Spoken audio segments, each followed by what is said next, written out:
के आदेच परे वृद्धि रेखा देशा स्यात्, ये हम लोगों का अर्थ हो चुका था। मध्य में व्यवधान होने के कारण कट गया फोन। आगे कह रहे गुणापवाद, वृद्धि रेचि जो सूत्र है वो गुण का अपवाद है, क्योंकि ध्यान दीजिए वो कहता है अवर्ण से अच पर में हो, ये सूत्र भी कहता है अवर्ण से एच पर में हो, तो अच के अंदर ही एच आ जाएगा। तो जहां जहां पर वृद्धि रेचि की प्राप्ति होगी वहां पर आद गुणा सूत्र की प्राप्ति होती है, इसलिए आद गुणा सूत्र का अपवाद सूत्र वृद्धि रेचि सूत्र। कृष्ण धन एकत्वम, यहाँ पर अ ए के बीच में वृद्धि होकर के कृष्ण एकत्वम। गंग धन, ठीक है ना, ओघा रहेगा, यहां पर भी वृद्धि होकर के गंग उघा। और देवधन ऐश्वर्यम, कृष्ण धन औत्कंठ्यम, ऐसी संधि होने पर आ और ऐ के स्थान पर, आ और औ के स्थान पर वृद्धि ऐ औ होकर के देवैश्वर्यम कृष्णौत्कंठ्यम रूप बनते हैं।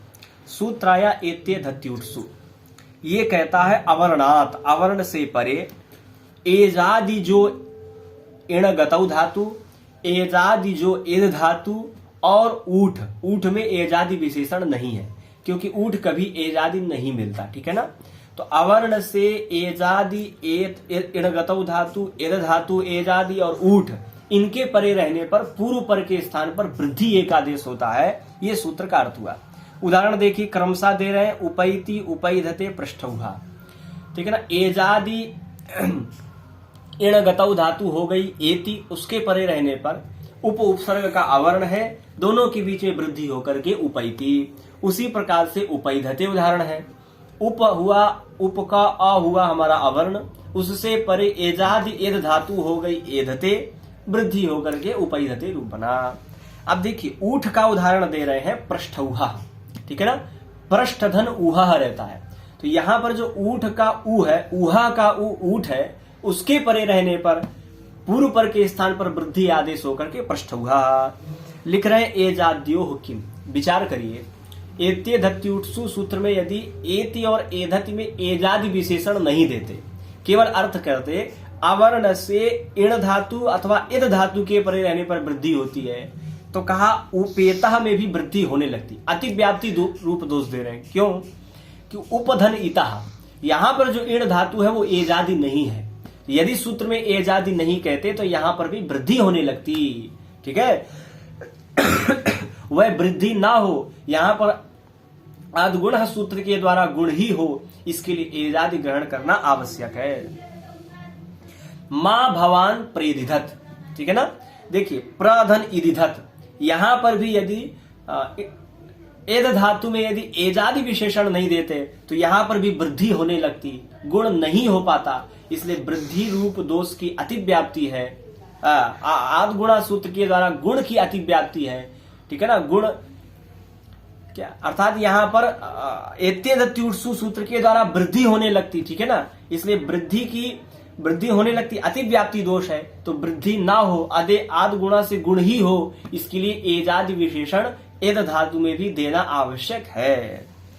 आगे वार्तिकाया अक्षादुहिन्याम उपसंख्यानम, अक्ष शब्द से परे यदि उहिनी शब्द हो तो पूर्व पर के स्थान पर वृद्धि होती है।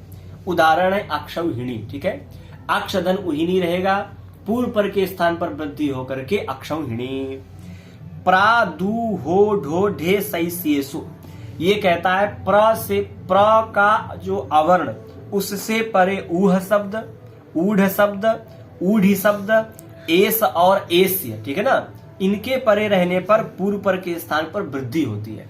क्रमशः उदाहरण आपके सामने है, प्राधन ऊह, वृद्धि हुई प्रौढ़, प्राधन ऊढ़, वृद्धि हुई प्रौढ़, प्राधन ऊढ़ी, वृद्धि हुई प्रौढ़ी, और एस एस्या के परे रहने पर भी प्र से परे रहने पर वृद्धि होकर के प्रैसा प्रैश्या रूप बना। अब देखिए लिख रहे हैं ऋते च तृतीया समासे, ठीक है ना। ऋत शब्द के परे रहने पर, अवर्ण से यदि ऋत शब्द पर में हो तो क्या होती है, पूर्व पर के स्थान पर वृद्धि होती है, तो कहा तृतीया समास में ही होगा, अन्य समास में नहीं होगा, ठीक है ना। जैसे सुखेन ऋतः सुखार्ता, सुखधन ऋतः, वृद्धि हुई, आर रपरकरण हुआ, सुखार्ता रूप बन गया। अब कह रहे हैं कि भाई तृतीया समास में ही ऋत के परे रहने पर वृद्धि होता है, ऐसा अर्थ क्यों करते हैं, तो कहा परमर्ता, यहाँ पर तृतीया तत्पुरुष समास नहीं है, यहाँ पर कर्मधारय समास है। परमश्चासौ ऋतश्चैति परम ऋताः, ठीक है ना, परमर्तः। यहाँ पर वृद्धि नहीं हुई अपितु गुण हुआ। यदि तृतीया समास से नहीं कहते, यदि तृतीया नहीं कहते, केवल कहते समास में, तो कर्मधारय समास में भी होने लगता, वृद्धि की आपत्ति आती। आगे वार्तिक आया, प्रवत सतर कंबल वसन वसनार्ण दशानाम मृणे, ठीक है। ये कहता है प्रवत सतर, अर्थात प्र से परे, वत सतर से परे, कंबल से परे, वसन से परे, ठीक है ना, ऋण से परे और दस से परे। इनसे परे यदि ऋण शब्द हो तो पूर्व पर के स्थान पर वृद्धि हो जाती है, ठीक है ना सोचिए, ठीक है। तो प्र शब्द से परे जब ऋण होगा तो वृद्धि होगा, क्या बनेगा, प्रारणम। उसी प्रकार से वत्सतरारणम, उसी प्रकार से कंबलारणम, उसी प्रकार से वसनारणम, ऋणारणम, दशारणम, इस प्रकार से सारे रूप बन जाएंगे वृद्धि होकर के। उपसर्गाः क्रिया योगे, करें ना, उपसर्गाः क्रिया योगे सूत्र है, दो पदात्मक सूत्र है। उपसर्गाः इति प्रथमांतम पदम, क्रिया योगे इति सप्तमी एक वचनांतम, ठीक है ना। सूत्र का अर्थ होता है प्रादियों की उपसर्ग संज्ञा होती है। कब होती है, तो कहा क्रिया योगे, क्रिया के साथ में जब उपसर्गों का संबंध होगा तो उन उपसर्गों की उपसर्ग संज्ञा हो जाती है, वह उपसर्ग संज्ञक कहलाते हैं, ठीक है ना, जो प्रादि होते हैं वो। वही कहा प्रादि कौन है, के प्रादयः, तो लिख रहे हैं परपरा, अपसम, अनु अव, निस निर, दुस दुर, वी आंग, नी अधि, अप यति, सु उत, अभिप्रति, परि उप एते प्रादयः। ये क्या है, प्रादि है। प्र से लेकर के और उप पर्यंत ये प्रादि कहलाते हैं। इनका यदि क्रिया के साथ में योग हो, संबंध हो, तो क्या होती है, उपसर्ग संज्ञा होती है। आगे सूत्र आया भुवादयो धातवः। ये क्या कहता है, क्रियावाचिनः भुवादयः धातु संज्ञाः स्युः। क्रिया के वाचक जो भू आदि वो क्या होते हैं, धातु संज्ञक होते हैं, ठीक है ना। क्रिया के वाचक जो भू आदि, ध्यान दीजिए मित्रवर, आशुतोष जी, भुवादयो धातवा में जो भू है वो भू धातु है और वादि ये भी एक वा धातु है, ठीक है ना। तो यहाँ ऐसा अर्थ करते हैं, जब आप बड़े ग्रंथ पढ़ेंगे प्रौढ़ मनोरमा शेखर वगैरह, तो वहां अर्थ ये होता है, बस इतने छोड़ दीजिए।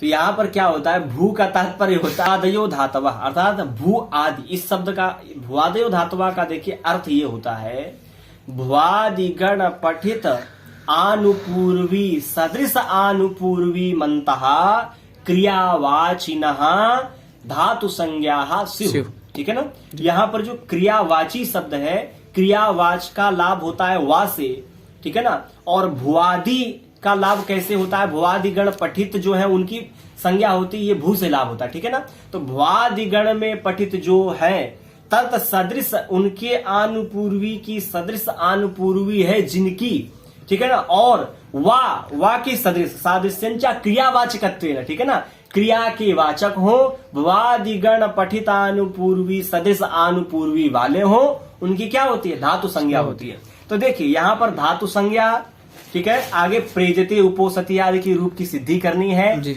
एज आदि की धातु संज्ञा करा करके आगे वाले सूत्र के द्वारा वृद्धि और क्या कहते हैं इंगी पर रूपम सूत्र के द्वारा पररूप विधान करना है। इसके लिए यहाँ पर धातु संज्ञा का पहले निरूपण किया।